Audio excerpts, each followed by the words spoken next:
Assalamualaikum warahmatullahi wabarakatuh. Waalaikumsalam warahmatullahi wabarakatuh.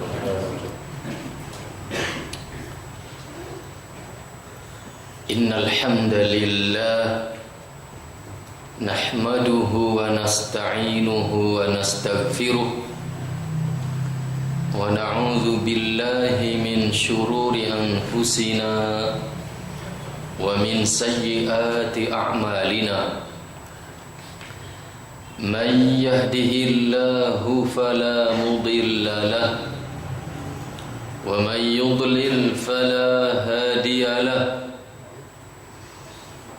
Ashhadu an la ilaha illallah wahdahu la syarika lahu wa ashhadu anna Muhammadan abduhu wa rasuluh. Allahumma salli wa sallim ala Muhammadin wa ala alihi wa ashabihi wa man tabi'ahum bi ihsanin ila yaumiddin. Ya ayyuhalladzina amanu taqullaha haqqa tuqatih wa la tamutunna illa wa antum muslimun. Ya ayyuhan nasu taqu rabbakumul ladzi khalaqakum min nafsin wahidah wa khalaqa minha zawjaha wa batha minhuma rijalan katsiran wa nisaa. Wattaqullaha alladzi tasaaluna bihi wal arham. Innallaha kana 'alaikum raqiba. Ya ayyuhalladzina amanu taqullaha wa qulu qawlan sadida yuslih lakum a'malakum wa yaghfir lakum dhunubakum wa man yuti'illaha wa rasulahu faqad faza fawzan 'azima. Amma ba'du, fa inna asdaqal hadith kitabullah wa khairal hadyi hadyu Muhammadin sallallahu alaihi wasallam wa syarrul umuri muhdatsatuha wa kullu muhdatsatin bid'ah wa kullu bid'atin dhalalah wa kullu dhalalatin finnar. Saudaraku semuanya, ikhwatal iman, hadani Allah wa iyyakum.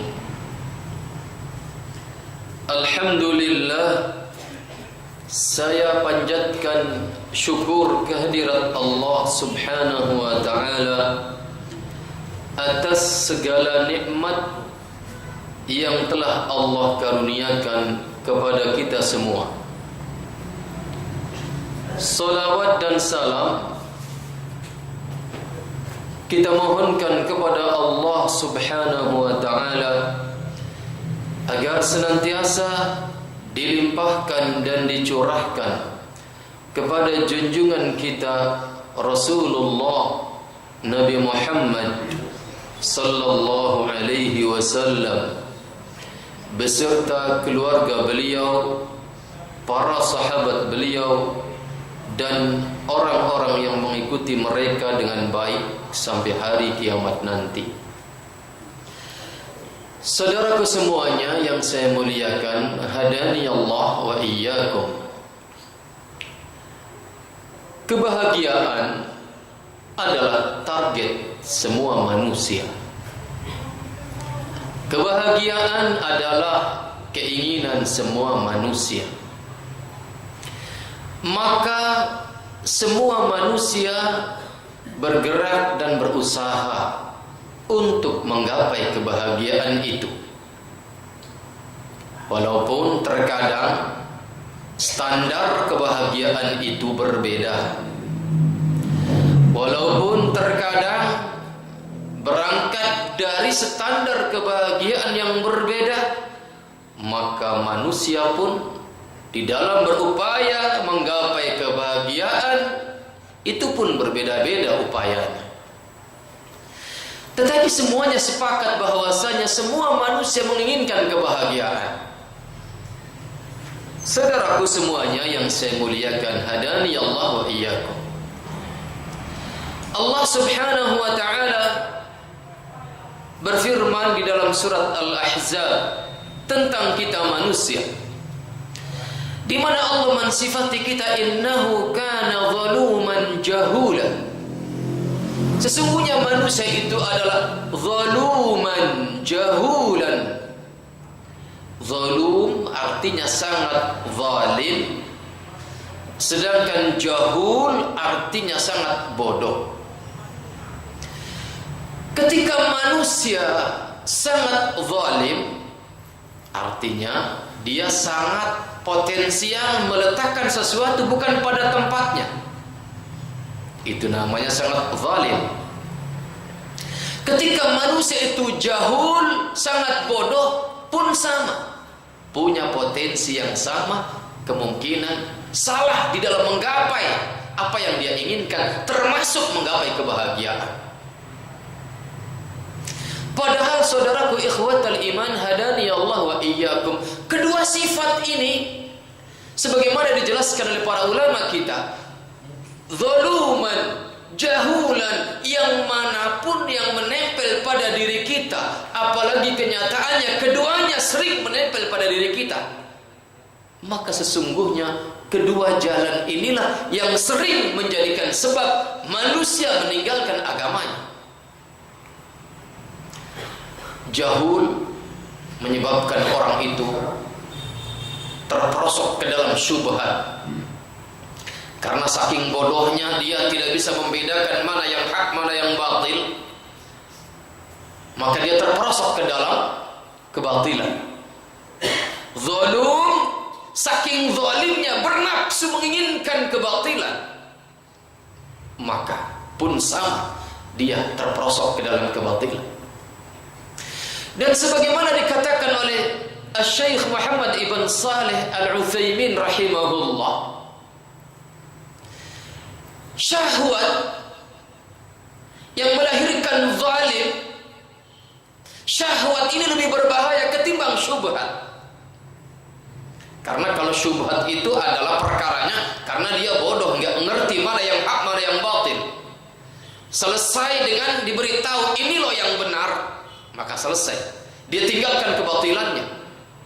Tetapi kalau orang itu zalim, dia tahu mana yang hak, mana yang batil, tetapi nafsunya menginginkan yang batil, maka sulit. Kita ingatkan, dikasih dalil dia bilang bisa dewek, ya. Dikasih bacaan ayat Quran dia bilang pinter dewek, sulit. Makanya kalau syubhat yang bersumber dari kebodohan, itu korbannya hanya orang-orang bodoh. Tapi kalau zalim yang bersumber dari syahwat, nafsu ingin apapun yang dia inginkan, tanpa pandang mana halal, mana haram, mana yang hak, mana yang batil, ketika keterperosokan orang karena syahwatnya, yaitu kezaliman, maka korbannya bukan hanya orang bodoh, bahkan orang-orang yang berilmu pun banyak. Maka berarti berangkat dari sifat kita yang disifati oleh Allah sebagai innahu kana zaluman jahulan. Kita ini zalum, kita ini jahul. Maka perlu waspada, jangan sampai kita di dalam menggapai kebahagiaan hanya berangkat dari kebodohan kita. Jangan sampai kita menggapai kebahagiaan hanya berangkat dari kezaliman kita. Karena semuanya hanya akan berujung kepada kesengsaraan. Tidak hanya kesengsaraan yang tiada ujung di akhirat nanti, bahkan bisa lebih cepat Kesengsaraan di dunia ini akan menimpanya lantaran dia di dalam upayanya menggapai kebahagiaan itu hanya berangkat dari kezalimannya atau kejahulannya.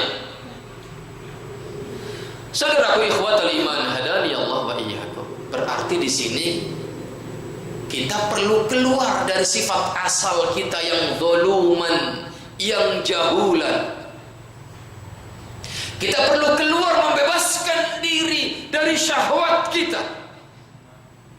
Kita perlu mengeluarkan diri, membebaskan diri keluar dari jeratan kebodohan kita. Disinilah peran para ulama. Disinilah peran para ulama, para ahli waris, para nabi. Mereka membimbing kita bagaimana agar kita di dalam melangkah meniti jalan menggapai kebahagiaan itu tidak berangkat dari kezaliman atau kesyahwatan kita, tidak berangkat melalui jalan kebodohan kita, tetapi ala ilmin wa hudan, berada di atas keilmuan dan petunjuk yang datang dari Allah Subhanahu wa taala. Saudaraku ikhwatul iman hadani Allah wa iyyakum. Al-Imam Al-Allamah Ibn Al-Qayyim Al-Jawziyah rahimahullah mengatakan, unwanu sa'adatil mar'i thalathah. Pertanda seseorang itu menggapai kebahagiaan yang hakiki itu ada 3. Nah, ini ilmu dari ulama, ilmu dari seorang ahli waris para nabi. Dan nabi itu tidaklah mewariskan dinar, tidaklah mewariskan dirham, tidaklah mewariskan harta benda, tetapi mereka mewariskan ilmu. Ilmu yang dengan ilmu itu kita benahi akidah kita. Ilmu yang dengan ilmu itu kita benahi ibadah kita. Ilmu yang dengan ilmu itu kita benahi bagaimana akhlak kita. Akhlak kepada Allah, akhlak kepada Rasulullah, akhlak kepada para sahabat Rasulullah, akhlak terhadap orang lain, orang tua kita, kerabat kita, tetangga kita. Ilmu yang dengan ilmu itu kita benahi semua tadi. Itulah yang diwariskan oleh Rasulullah kepada para ulama. Dan itulah warisan yang diambil oleh para ulama kita dari Rasulullah sallallahu alaihi wasallam. Kata beliau Al-Imam Ibn Al-Qayyim Al-Jawziyah rahimahullah, ada 3 ciri atau ada 3 langkah agar kita bisa menggapai kebahagiaan. Bukan kebahagiaan yang semu, bukan kebahagiaan yang berujung kepada kesengsaraan. Karena sebagaimana dikatakan, la khaira fi ladzatin ba'daha narun. Tidak ada kebaikan sedikit pun dalam kelezatan yang kemudian setelah itu adalah kesengsaraan api neraka. Ada 3 langkah yang harus kita lakukan agar kita bisa menggapai kebahagiaan yang berbuah kebahagiaan dan berbuah kebahagiaan terus dan terus. Dan ketiga langkah ini adalah satu hal yang selalu meliputi kita. Maka salah kita dalam mensikapi 3 perkara ini, maka kesengsaraanlah yang akan kita tuai, yang akan kita panen, yang akan kita petik. Apa saja 3 langkah itu? Kata beliau, idza un'ima syakara. Apabila dia diberi nikmat maka dia bersyukur. Kenikmatan selalu menyertai kita. Maka kita perlu bersyukur agar kenikmatan yang Allah berikan kepada kita berbuah kebaikan, berbuah kebahagiaan, berbuah kebahagiaan dan membuahkan kebahagiaan. Hanya pertanyaannya, bagaimana cara bersyukur yang benar? Di zaman kita, antum sering dapat undangan. Di dalam undangan itu tertulis dengan mengharap rahmat dan ridha Allah, kami bermaksud menyelenggarakan syukuran pernikahan anak kami, tapi kemudian isinya apa? Pertontonkan aurat wanita, dia menari-nari di hadapan kita dengan suaranya yang mendayu-dayu, dan ajibnya kita datang, dan lebih ajib lagi kita nyumbang. Kenapa? Ini bersyukur Ustaz, kita dukung orang bersyukur. Innalillah. Maka kita perlu tahu bagaimana cara bersyukur yang benar, dan kita perlu tahu cara bersyukur yang benar agar kita bisa bersyukur dengan benar, agar kita bisa membantu orang bisa bersyukur dengan benar. Jangan seperti tadi kita dukung melu manggul panggung, ya kan? Masya Allah. Kenapa? Syukuran dia. Ya. Itu panggung untuk apa? Untuk syukuran. Isinya kemaksiatan. Antum ke bawah-bawah nanti. Ya. Maka kita perlu tahu ilmunya bagaimana bersyukur. Di sinilah majelis ilmu pentingnya. Makanya saya berulang-ulang saya katakan di berbagai majelis yang saya ada di dalamnya, bahwa takarrub kepada Allah yang paling agung di zaman kita ini, di zaman di mana manusia sudah jauh dari ilmu, maka takarrub yang paling agung kepada Allah di antaranya yang ada di zaman kita ini adalah menuntut ilmu. Maka majelis yang paling agung di zaman kita ini adalah majelis ilmu. Bagaimana bersyukur yang benar akan saya uraikan nanti dengan bimbingan Al-Imam Al-Allamah Ibnu Al-Qayyim Al-Jauziyah rahimahullah. Ciri yang kedua atau langkah kedua, wa idza betulia sabara. Apabila dia diuji oleh Allah dengan berbagai macam ujian, maka dia bersabar. Bagaimana bersabar yang benar? Ya. Bagaimana bersabar yang benar? Sering kita mendengarkan orang yang sabar ya nak, yang sabar ya pak. Kalau dibalikin gimana sabar? Waduh, gelagapan dia. Yang nggak tahu pokoknya yang sabar aja. Ya. Maka kita perlu tahu bagaimana bersabar. Kemudian yang ketiga, wa idza aznaba, ketika dia telah berbuat dosa, maka istighfar, dia berupaya menghapus dosanya. Jangan dibiarkan menumpuk dan menumpuk. Karena saudaraku ikhwatal iman, hadani Allah wa iyyakum, sebagaimana digambarkan oleh Rasulullah, yang namanya dosa sekecil apapun itu adalah nuktah, satu titik hitam yang akan menodai kebeningan hati kita. Maka kalau terus bertumpuk dan bertumpuk, dia akan menutupi kebeningan hati, maka hati akan mati sebelum matinya jasad itu. Kalau hati sudah mati, maka tiada guna nasihat dari orang yang paling dia hormati sekalipun. Maka jangan biarkan hati ini mati lantaran dosa yang menumpuk dan menumpuk. Maka kita perlu tahu bagaimana cara menghapus dosa itu.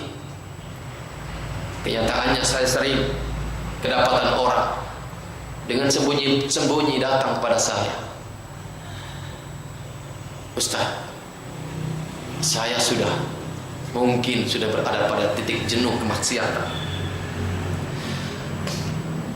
Saya ingin terbebas dari beban berat dosa ini, tapi saya tidak tahu jalan. Bimbinglah saya wahai Ustaz. Maka sampai hari ini ada orang yang salat 5 waktunya penuh, padahal dia kemarinnya adalah orang yang paling buruk dalam berbuat, dan sampai hari ini dia belum berani, belum bisa salat Jumat di kampungnya sendiri. Kalau hari Jumat dia pergi keluar kampung, enggak apa-apa. Kenapa? Karena dia bilang malu kalau salat di kampung sendiri. Kalau salat 5 waktu dia masih di rumah, belum berjamaah, tapi sudah bagus. Jumatan dia belum berani di kampungnya sendiri. Kemana? Keluar kampung. Kenapa? Takut diteriakin sama teman-temannya. Nggak salah jalan tuh. Kemudian pernah dia pernah dia nyoba sholat Jumat di kampung sebelah. Dia mulai mendekat. Tapi kampung sebelah juga tahu semuanya bahwa dia dulunya dia preman. Tapi ya maksa aja. Begitu dia masuk untuk Jumatan di masjid kampung sebelah, dia bilang ada yang ngomong begini, ini jangan-jangan masih runtuh nih gara-gara ada ente.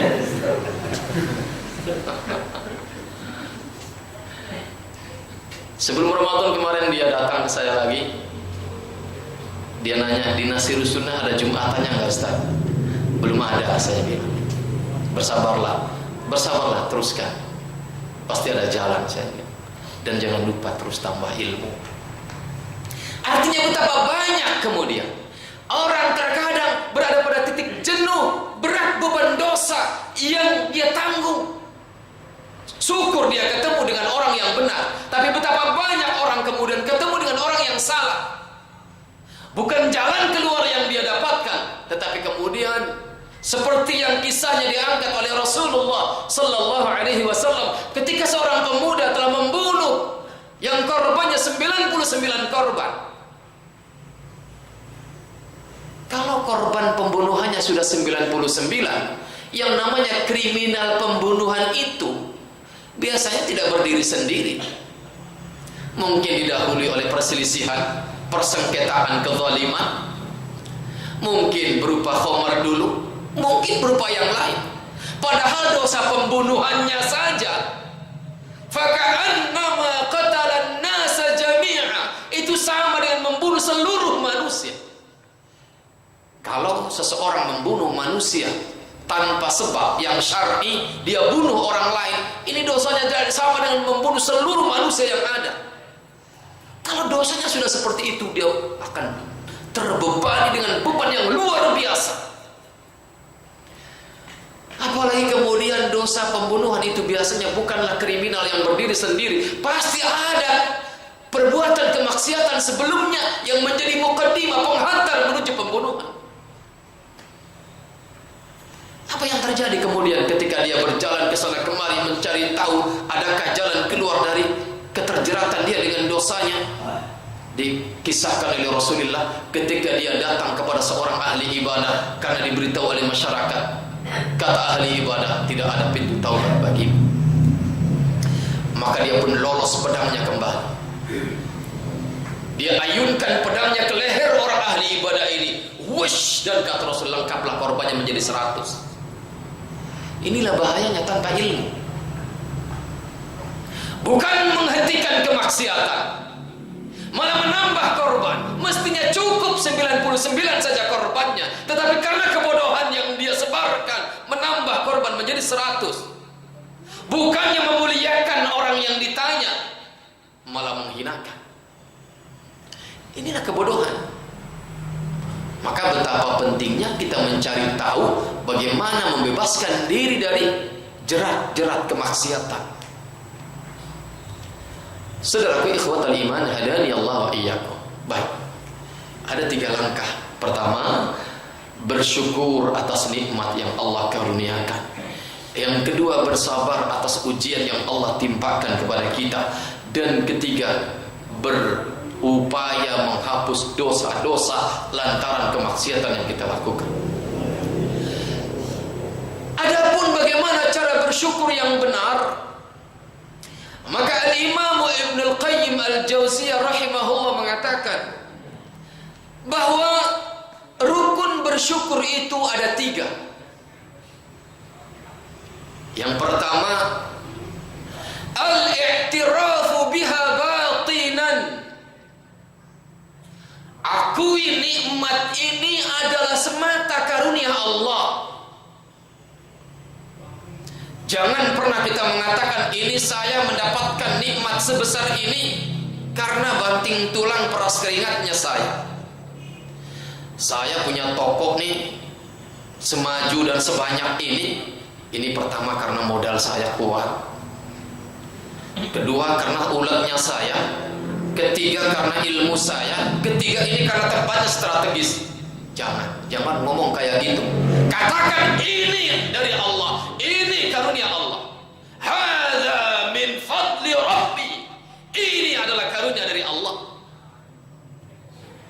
Jangan pernah mengatakan ini hebatnya saya, hebatnya ilmu saya, hebatnya pengalaman saya, hebatnya akses lobby saya. Jangan.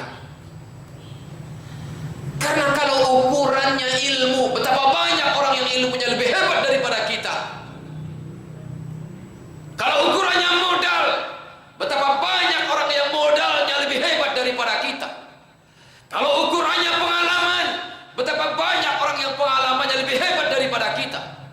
Kalau ukurannya banting tulang peras keringat, betapa banyak orang yang lebih banting tulang peras keringat lebih daripada kita, tapi kenyataannya mereka bangkrut. Hadza min fadli Rabbi, ini adalah karunia Allah. Katakan itu dalam hati, akui itu, karena memang kenyataannya sebagaimana Allah katakan, wa ma bikum min ni'matin fa min Allah. Apapun yang ada pada diri kalian berupa nikmat, maka itu sesungguhnya adalah dari Allah. Ini langkah yang pertama dalam bersyukur. Yang kedua, saudaraku ikhwatal iman hadani Allah wa iyyakum, at-tahaddutsu biha. Lisankan pengakuan itu. Karena Allah berfirman, wa amma bi ni'mati rabbika fahaddits. Dan adapun terhadap nikmat Rabbmu, maka fahaddits, sebut-sebutlah. Yakni dalam rangka penyatuan hati, penyatuan lisan akan pengakuan kita terhadap apa yang telah Allah berikan kepada kita berupa nikmat-nikmat. Nikmat harta, nikmat kesehatan, nikmat keamanan. Masya Allah, Indonesia aman. Tapi lihat saudara-saudara kita di bulan suci Ramadan ini di Palestina sana, di jalur Gaza sana, Masya Allah, mereka dibombardir oleh al-Yahud la'natullah alaihim. Ya. Bayangkan kalau hal itu menimpa kita di sini. Bayangkan kalau kesengsaraan seperti kesengsaraan saudara kita di Palestina sana menimpa kita. Na'udzubillahi min dzalik. Jangan-jangan justru itu akan menyebabkan banyak di antara manusia berputus asa, sehingga kemudian berakhir kepada su'ul khatimah. Na'udzubillahi min dzalik. Maka bersyukurlah kepada Allah. Pertama, akui dalam hati ini adalah karunia Allah. Yang kedua, lafazkan, bisikkan kepada diri kita dengan lisan kita, bisikkan kepada anak istri kita tentang betapa karunia nikmat Allah begitu banyak dibandingkan dengan orang-orang di bawah kita. Dan kemudian langkah yang ketiga adalah wasarfuha ila mardatillah. Gunakan nikmat-nikmat itu kepada jalan yang Allah ridhoi. Jangan kita gunakan nikmat sehat, nikmat harta, nikmat apapun yang Allah telah berikan, jangan kita gunakan kepada hal-hal yang mendatangkan murkanya Allah Subhanahu wa ta'ala. Saudaraku ikhwatal iman hadani Allah wa iyyakum. Maka dalam rangka bersyukur, ketahuilah bahwasannya nikmat itu kalau digolongkan ada dua golongan. Ada nikmat yang mutlaqah, ada nikmat yang muqayyadah. Nikmat yang mutlaqah yakni nikmat yang dipandang dari sudut pandang manapun dia memang nikmat, mutlak dia nikmat.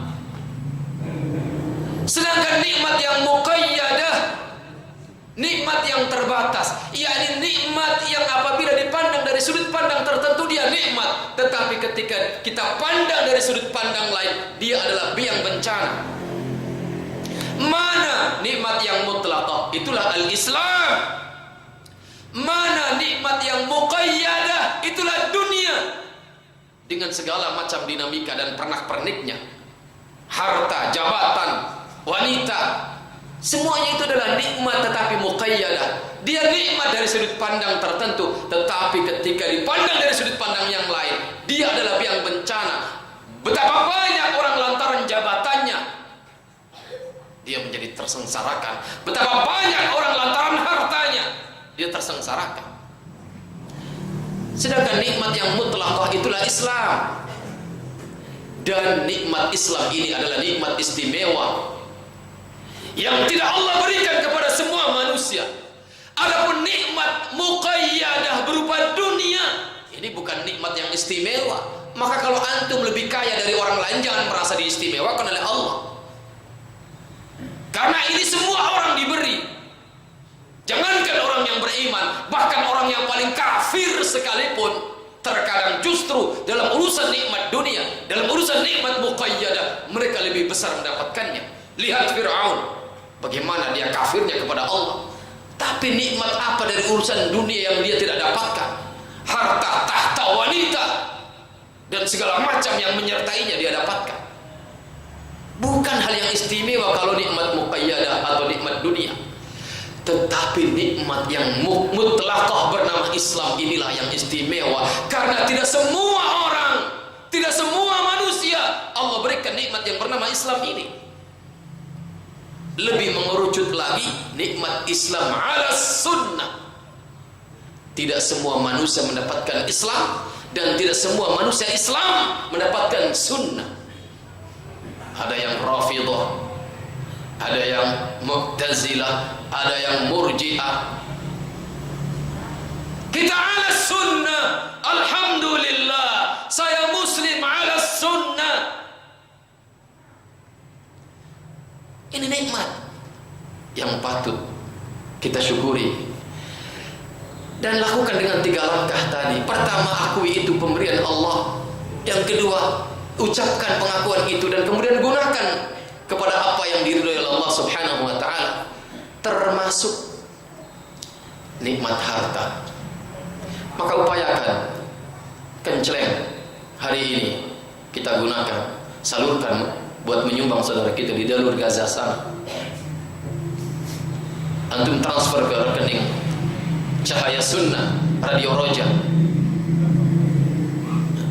sebagai bentuk kepedulian kita, sebagai implementasi adanya iman dalam dada kita, sekecil apapun harta yang kita sumbangkan, sertakan dengan doa, sertakan dengan keikhlasan, sertai dengan doa, jangan sepelekan doa.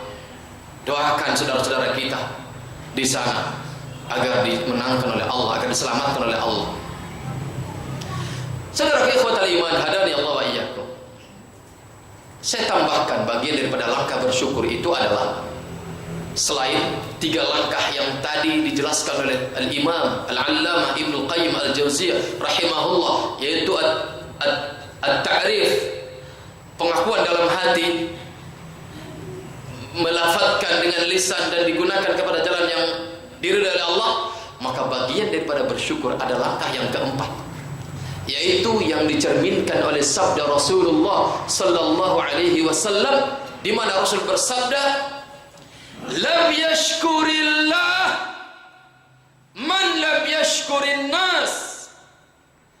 Belum dianggap bersyukur kepada Allah orang yang tidak berterima kasih kepada orang lain. Kenapa?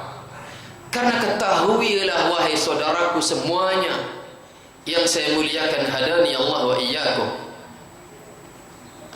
nikmat yang manapun, baik nikmat yang mutlaqah maupun nikmat yang muqayyadah, yang manapun nikmat-nikmat itu yang sampai kepada kita, itu ada perantara dari orang lain. Orang lainnya minimal orang tua kita dan orang-orang yang lain yang menjadi perantara. Kenapa antum mendapatkan ini dan itu dari berbagai macam nikmat, baik yang mutlaqah maupun yang muqayyadah, itu ada orang lain yang menjadi perantara. Maka berterima kasihlah kepada mereka. Karena kalau antum tidak pandai berterima kasih kepada orang lain yang menjadi perantara, antum menggapai nikmat itu, maka belum dianggap bersyukur kepada Allah. Lam yashkurillah, belum dianggap bersyukur kepada Allah. Man lam yashkurin nas, orang yang tidak pandai berterima kasih kepada orang lain. Contohlah nikmat mutlaqah yang bernama Islam ala sunnah.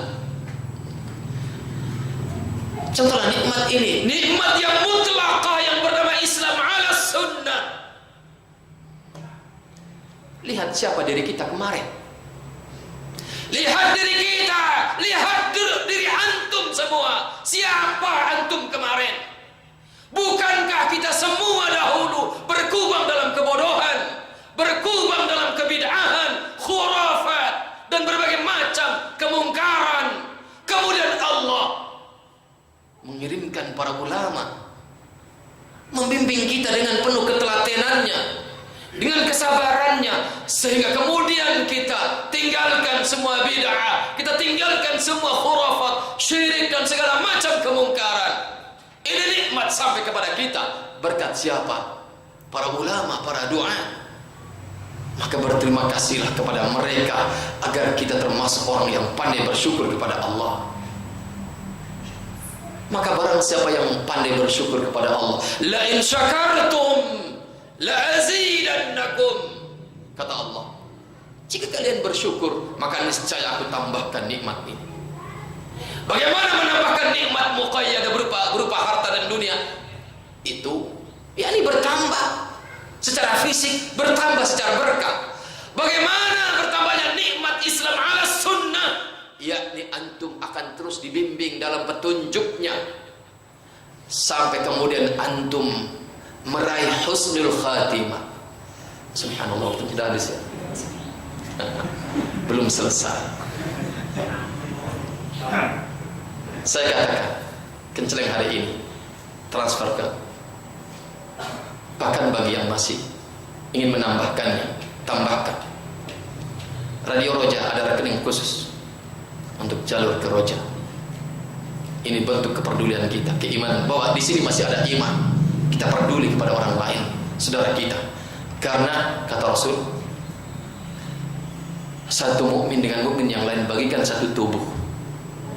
Ketika ada yang sakit, seluruh tubuh ikut merasakan sakit sampai tidak bisa tidur. Maka laksanakan itu. Ya, sampai di sini semoga bermanfaat walaupun belum selesai. Minimal kita sudah tahu bagaimana bersyukur yang benar. Maka jangan nyumbang kepada orang-orang yang judulnya mengharap ridho dan rahmat Allah dalam rangka bersyukur, tetapi isinya kemudian kemaksiatan kepada Allah, bukan yang diridhoi oleh Allah. Jangan antum sumbang lagi. Judulnya mohon doa restu, ya kan?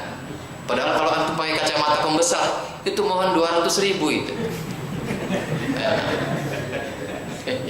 Subhanakallahumma bihamdika asyhadu an la ilaha illa anta astaghfiruka wa atubu ilaik. Assalamualaikum warahmatullahi wabarakatuh.